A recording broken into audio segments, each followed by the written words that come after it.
Hey guys, and welcome back to this channel. In this video, I'll be showing you guys how you can change your battery plan on Windows 11. So obviously I am using a PC.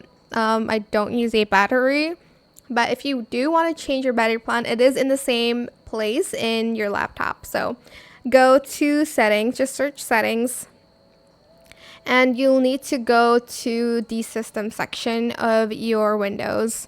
Then go to the power. There's going to be a power mode section that you can click, and this is where you can kind of adjust your battery plan.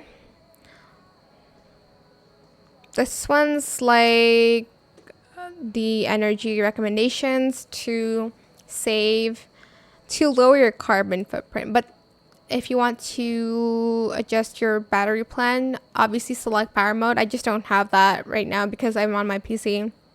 But that is it. I hope it was helpful for you guys. Don't forget to like, comment, share, and also subscribe to this channel if you haven't done that already. If you have any more questions about this video, just leave it in the comment section down below. I will try my best to answer them all for you guys. And if you found this video helpful, please click the thanks button as well. That is it. Thank you so much for watching.